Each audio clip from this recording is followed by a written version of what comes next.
à pós-modernidade que são muito nítidas no nosso cotidiano, a gente consegue perceber de forma muito nítida. A principal dessas características é uma mudança na compreensão das relações interpessoais e, logicamente, das relações envolvendo os estados, se a gente analisa uma situação macro. Então, qual é o aspecto que a gente identifica como característico? É que a pós-modernidade ela faz com que, em primeiro lugar, nós criemos a compreensão de que tudo é muito fluido, tudo é muito rápido e tudo é muito superficial, certo? Isso se reflete nas diversas áreas da nossa vida. Isso se reflete nas nossas relações interpessoais.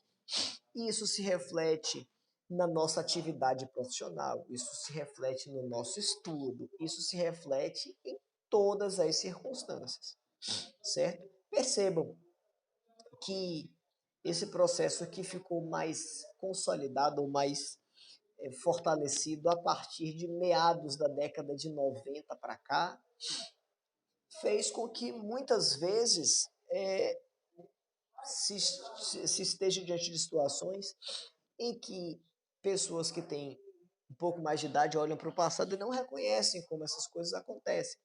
Então, por exemplo, tudo é muito fluido, tudo é muito raso. As relações interpessoais são muito rasas, as amizades são muito rasas.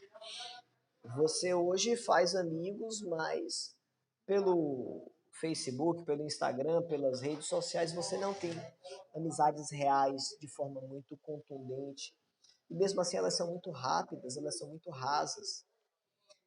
A pessoa leva essas questões para a sua atividade profissional, para a sua... É engraçado, até as questões dos exercícios físicos, do sujeito não tem mais paciência de passar 6 meses, um ano e meio, 2 anos numa academia. O sujeito entra na academia hoje, ele quer, daqui a 2 semanas está forte, está bonito, está todo, sabe, malhado.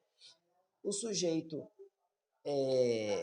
o sujeito é estudante de direito ou de qualquer outro curso, ele quer ter aquele conteúdo condensado básico, necessário, indispensável, da forma, da forma mais rápida, da forma mais rasa possível, certo? E isso reflete diretamente no resultado final, sabe? Que nós que nós encontramos. Vou dar um exemplo besta para vocês. Eu fui estudante de Direito da graduação entre 2002 e 2007. Eu comecei o meu curso de Direito em 2002 e concluí em 2007. No começo do meu curso de Direito, você não tinha celular com câmera. Então, as pessoas...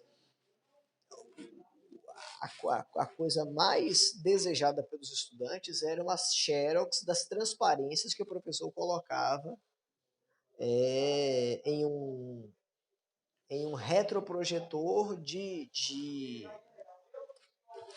era uma mesa que colocava assim, colocava no retroprojetor, tinha uma lupa imensa, botava assim, uma tela plástica e depois tirava, depois colocava os outros.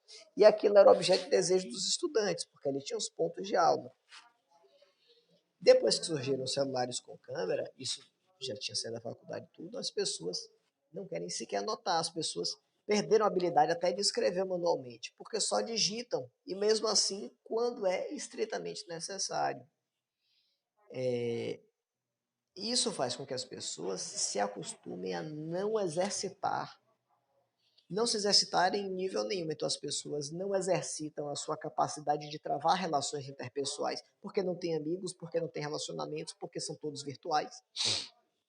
As pessoas não estão acostumadas a fazer exercício físico porque querem buscar fórmulas mágicas para emagrecer ou para ficar forte. As pessoas não têm mais paciência, interesse, disposição de parar para ler um livro, porque acham que é muito trabalhoso, é mais fácil entrar em um site, pegar um resumão, estudar o resumão básico, então o que ele poderia aprender de forma aprofundada em 50 páginas, em 3 páginas ele já viu os tópicos e tal. Só tem que isso a Só tem que isso, a médio e a longo prazo, trazem prejuízos absurdos. Por quê? Porque a pessoa não consegue consolidar um conhecimento profundo, um conhecimento que vai lhe dar sustentação. A pessoa sabe falar sobre o raso, que todo mundo sabe, sobre aquilo que está no resumão, sobre aquilo que está, certo? Então, essas são algumas das características da pós-modernidade. Isso mexe, inclusive, com o nosso conceito de tempo e espaço.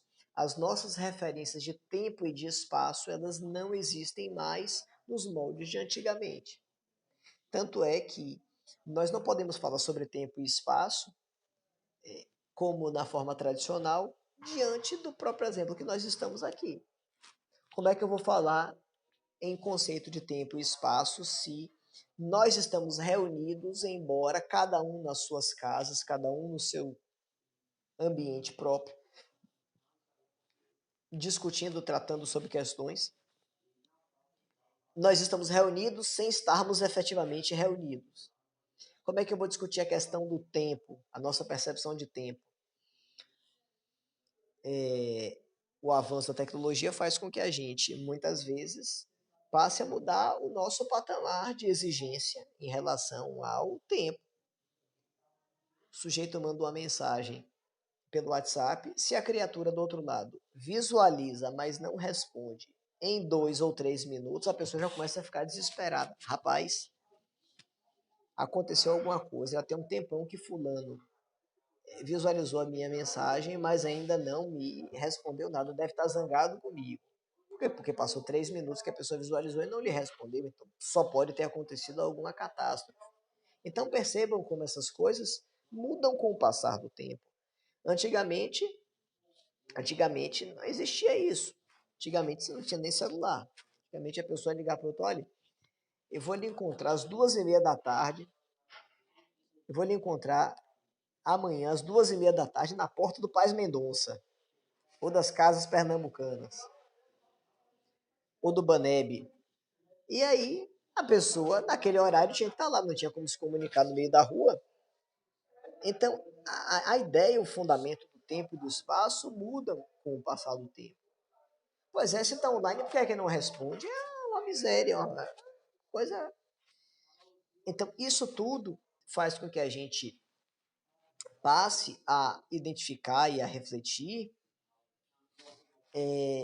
que os conceitos de tempo e de espaço eles não existem mais, não nos moldes de antigamente. A gente está falando sobre o conceito de tempo na pós-modernidade. Perceba, a gente está tendo aqui uma aula que é ao vivo, mas que vai ficar depois gravada. Então, se a pessoa não assistir nesse momento agora, ela pode assistir depois, ela faz o tempo dela. A percepção de tempo e de espaço mudam. A pós-modernidade como um todo, ela traz essa celeridade, essa fluidez, que cria uma porrada de gente com conhecimento e com compreensões de vida rasas e que não buscam se aprofundar. Vamos ser, vamos ser honestos com nós mesmos? Quantos livros nós lemos de um ano para cá? De um ano atrás para cá? Quantos livros a gente parou para ler? Todo. E aí, um, dois, três, nenhum. Então, notem que essa compreensão de pós-modernidade, ela vai trazer um aspecto que é muito peculiar, que é o da globalização.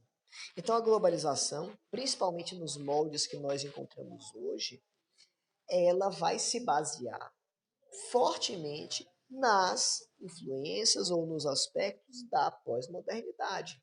No contexto da pós-modernidade, em que as nossas relações, em todos os aspectos, vão estar vinculadas sempre à ideia de que tudo tem que ser fast food, tudo tem que ser muito rápido, muito objetivo, muito sei o que e tal.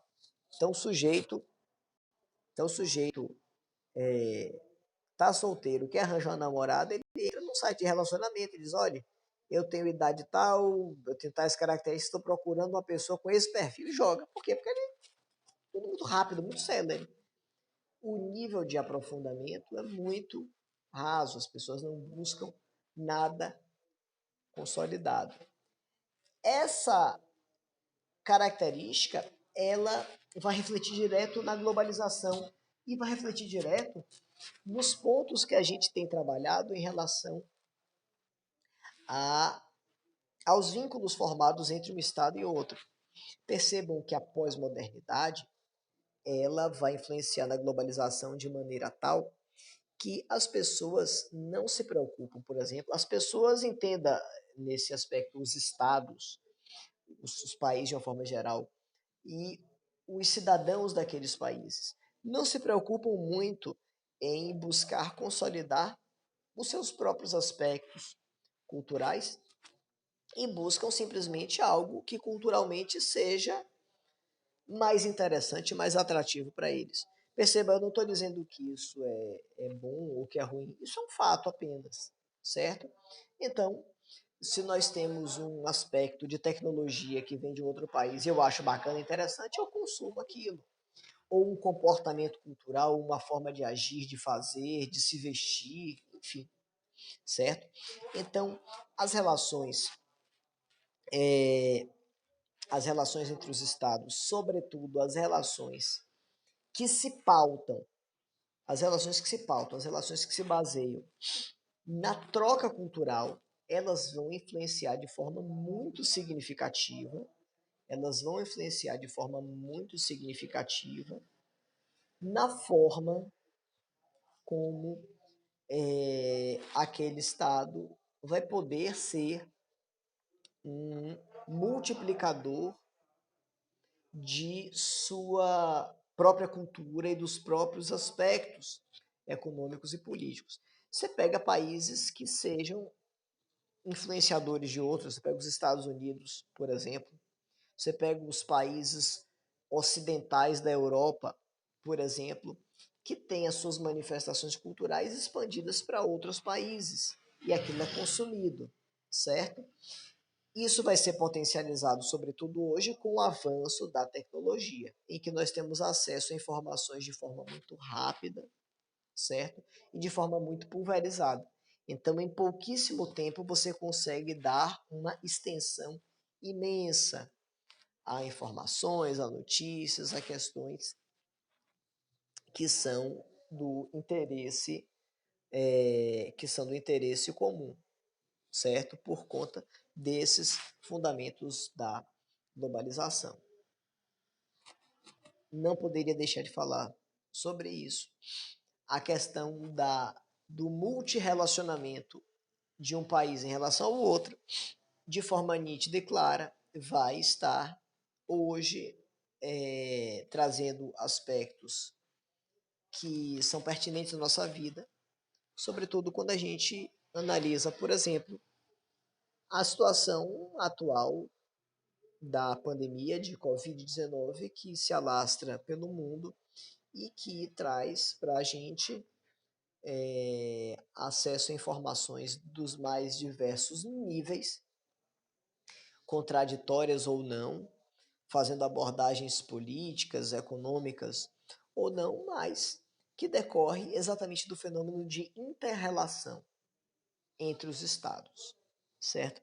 Com fluxo de turistas, com elementos em que um estado acaba trazendo influência sobre o outro, a relação cambial das moedas mesmo, ela é totalmente vinculada a aspectos da globalização e que influenciam e que impactam diretamente nas nossas vidas. Então a gente vê às vezes situações muito muito distantes do nosso cotidiano e fala, poxa, isso não vai influenciar em nada na nossa vida.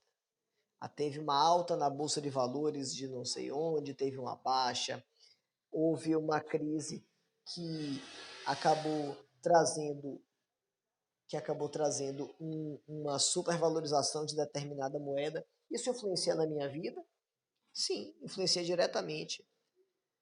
Basta que haja um aumento do custo do barril do petróleo, que você vai ter uma série de elementos ligados à sua vida prática sendo influenciados por conta disso. Beleza? Então, o fenômeno da globalização, ele vai estar diretamente ligado, ele vai estar diretamente atrelado à condição que hoje nós nos encontramos de estarmos em pleno período de pós-modernidade, certo? Então, esse período de pós-modernidade, ele faz com que nós, ele faz com que nós precisemos analisar de que maneira, de que forma os estados se posicionam, se colocam e, sobretudo, de que forma os estados mantêm relações uns com os outros. Percebam, de forma cada vez mais sistemática, os estados travam relações uns com os outros. Só tem que o nível das relações deixe de estar apenas no âmbito das manifestações de ordem comercial. Os países não têm mais relações uns com os outros para desenvolverem questões de ordem comercial. Hoje em dia nós temos relações que são muito mais abrangentes, que envolvem aspectos da vida cotidiana dos indivíduos e, sobretudo, que influenciam na própria criação de regras jurídicas de aplicabilidade prática comum. Então, nós temos relações envolvendo os estados em que estes passam a se colocar, mesmo do ponto de vista jurídico, totalmente vinculados uns aos outros, certo? Desse aspecto da globalização, a gente tem o gancho para discutir os elementos ligados à questão do direito de integração. Direito de integração. De que é que se trata esse direito de integração? Ou direito de integração regional, para ser mais específico. Esse direito de integração regional, ele vai se caracterizar por ser o campo do direito internacional que vai discutir as relações jurídicas, políticas e econômicas envolvendo os blocos de integração regional. E o que é um bloco de integração regional? Vai ser um conjunto de estados, vai ser um conjunto de países que vão se agregar sob o aspecto geográfico. Se eu estou falando de um bloco de integração regional, eu estou falando de uma região, certo? Então, os blocos de integração regionais vão ser concebidos através de conjuntos de estados que vão se juntar, que vão se agregar, no sentido de buscarem uma condição de beneficiamento, uma condição de melhoria, uma condição mais favorável, mais interessante para aqueles estados que estão agregados, certo? Então, de que é que se trata? De que é que se trata o conjunto de blocos de integração regional? Os blocos de integração regional vão ser formados por conjuntos de estados, que se unem para desempenhar funções e desenvolverem projetos juntos, para isso criando uma figura jurídica que vai assumir a titularidade dos interesses específicos, dos interesses individuais de cada um daqueles países, certo? A gente vai se recordar que estudou há algumas aulas atrás a figura das organizações internacionais. Vem cá, uma organização internacional nada mais é do que um conjunto de estados que vai se unir para criar uma figura jurídica autônoma, independente, com independência econômica, financeira, administrativa, gerencial, para concretizar os interesses daquele corpo coletivo, certo? Então você tem um conjunto de estados, 5 estados, por exemplo, que se juntam para criar uma figura jurídica autônoma independente e, em razão dela, adotar medidas para o interesse daquele corpo coletivo, certo? Então a gente viu que as organizações internacionais decorrem do conjunto de interesses específicos individuais de cada um daqueles estados, buscando essa consolidação. Isso é exatamente o exemplo das organizações internacionais, Rafael. Os blocos de integração regional são formados por organizações internacionais, mas que utilizam como critério para a agregação dos Estados-membros o aspecto da sua regionalidade e a busca por interesses que sejam recíprocos daqueles estados, certo? Então, por exemplo, Mercosul. O Mercosul é um bloco de integração regional que vai agregar os países da América do Sul que tenham, logicamente, cumprido os seus papéis, que tenham cumprido as suas determinações atreladas ao estatuto da sua criação, mas que, do ponto de vista prático, do ponto de vista concreto, vão se vincular em razão da sua regionalidade, ou seja, em razão do seu aspecto de localização geográfica. Então, nós não podemos, por exemplo, conceber a presença de um país fazendo parte daquele bloco que seja de uma outra localidade. Qual é a expressão-chave? Qual é a expressão-chave dos blocos de integração regional? Eu e os meus vizinhos nos auxiliamos mutuamente, certo? Quem se encontra na mesma localidade geográfica, quem se encontra na mesma região, quem se encontra na mesma ambientação de proximidade, vai auxiliar aos demais, certo? Então percebam que esses blocos de integração regional, eles vão trazer consigo dois grandes parâmetros que são, na verdade, reflexos de uma visão contemporânea do direito internacional e cada vez mais consolidada, que é a ideia de uma supranacionalidade. Então, a primeira ideia, o primeiro fundamento é a supranacionalidade e a intergovernabilidade. Supranacionalidade e intergovernabilidade. De que se trata a supranacionalidade? A questão da supranacionalidade, ela vai ter por característica preponderante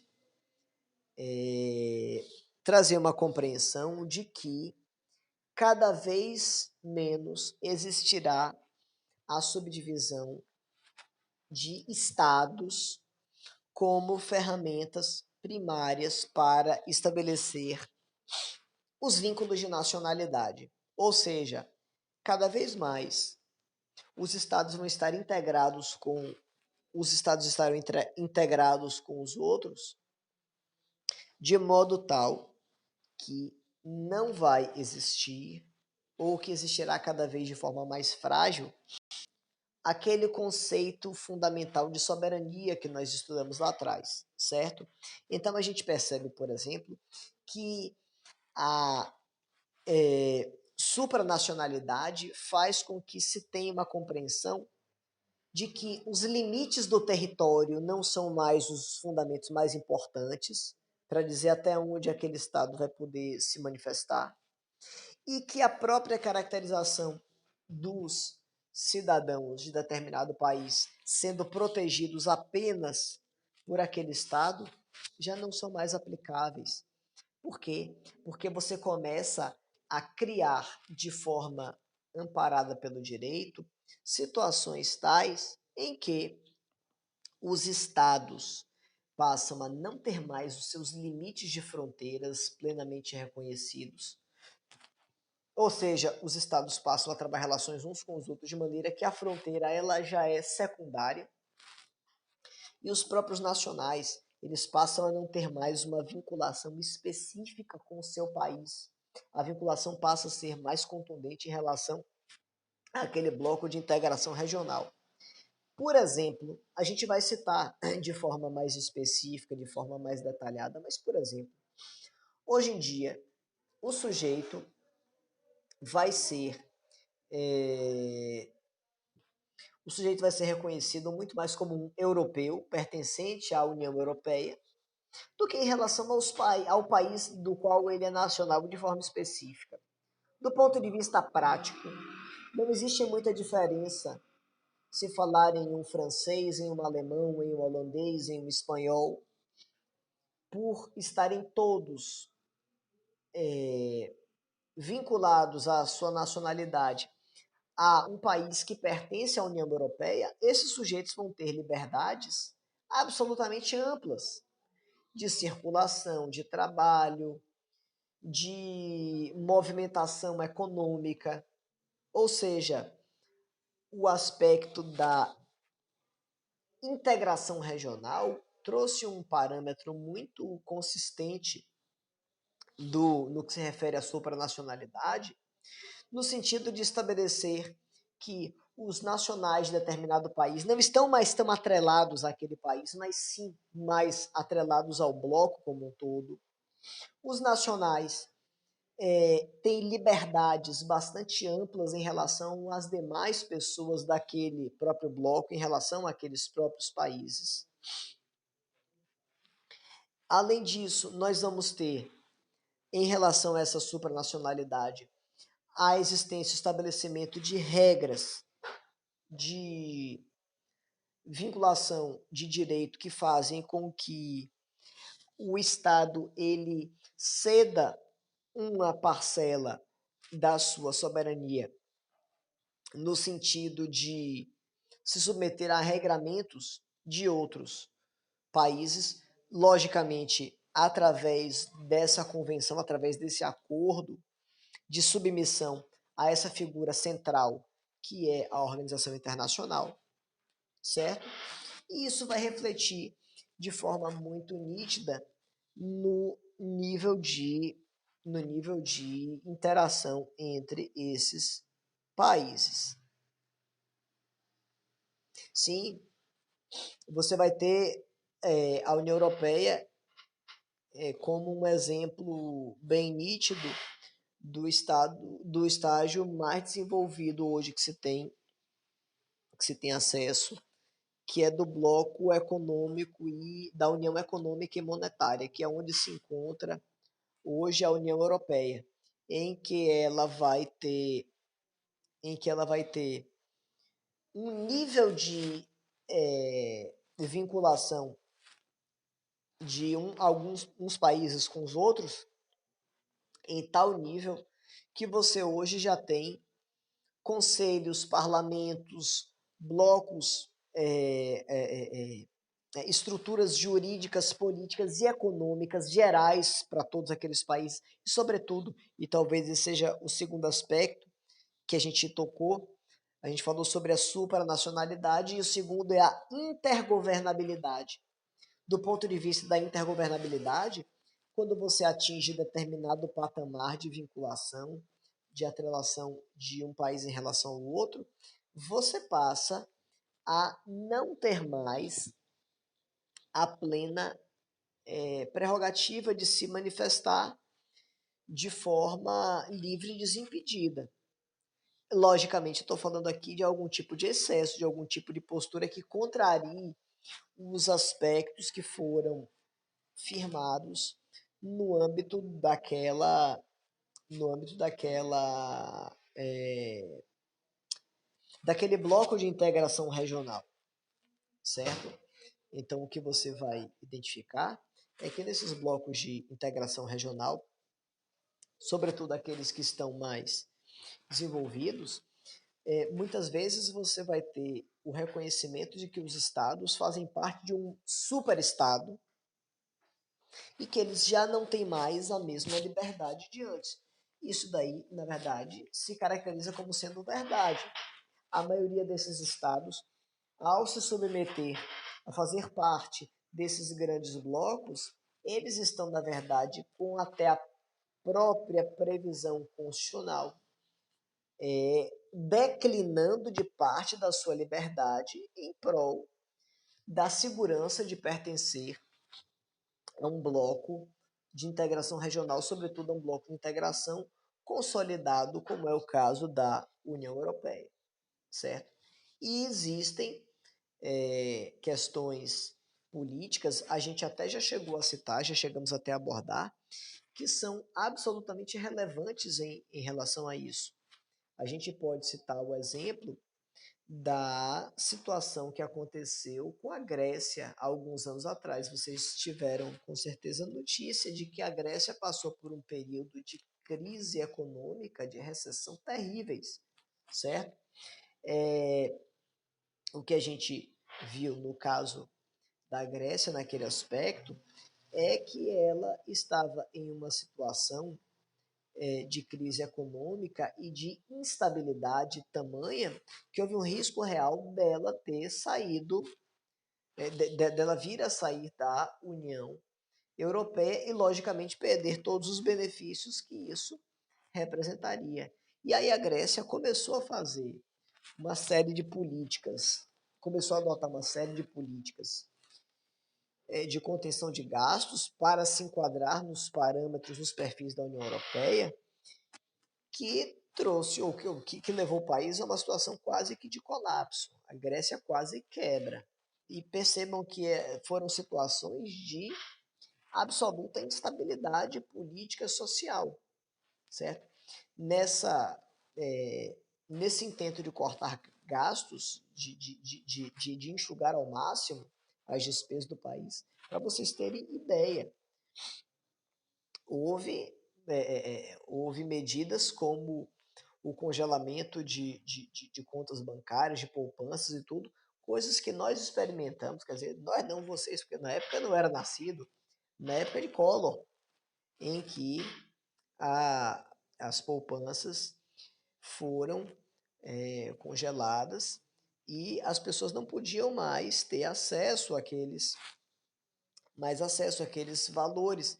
Da mesma maneira, na Grécia, eles começaram com a política de corte de gastos de forma tão consistente que começaram a simplesmente exonerar as pessoas de cargos públicos, até mesmo, olhe só, presta atenção só, eles começaram a afastar pessoas que estavam em níveis menos aprofundados, pessoas que não tinham menor vinculação com o Estado, as pessoas que tinham cargos comissionados, enfim.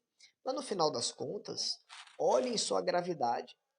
No final das contas, começaram a exonerar servidores estáveis do Estado grego. Agora imagine o sujeito, servidor estável, sem ter praticado nenhum ato que justificasse a sua saída, o sujeito perder aquela condição. É por isso que a gente viu na época aquele quebra-quebra, aquela confusão na Grécia, certo? Só um minutinho. No caso do Brexit, não mostra que houve um retrocesso em relação ao bloco com a saída da Inglaterra. Não só, com certeza absoluta, a União Europeia ficou menos consolidada e mais fragilizada, porque a Inglaterra tem uma importância muito grande. Na verdade, o Reino Unido, que vai ser Inglaterra, Escócia, Irlanda e País de Gales. A saída do Reino Unido da União Europeia trouxe um impacto muito grande, muito significativo, sem sombra de dúvida. Mas eu entendo que não houve um retrocesso do ponto de vista político. Até porque, se você for verificar, hoje em dia, se fosse feita uma nova consulta, a maioria dos britânicos opinariam pela permanência da Inglaterra na União Europeia. Do ponto de vista da economia, não faria diferença, porque mesmo fazendo parte da União Europeia, o Reino Unido, mas especialmente a Inglaterra, mantinham a sua moeda própria. Ou seja, você tinha países que faziam parte da União Europeia, mas que não estavam na chamada zona do euro. Portanto, as relações econômicas estabelecidas entre eles não tinham o euro como moeda, certo? Então, continuavam fortes e consolidadas com a sua moeda mantida. Isso, eu vi agora a sua mensagem, Alessandro, foi exatamente isso. Os britânicos ficaram mais arrependidos do que satisfeitos com a saída. Se fosse feita uma votação hoje, seria o resultado completamente diferente. Foram feitos alguns levantamentos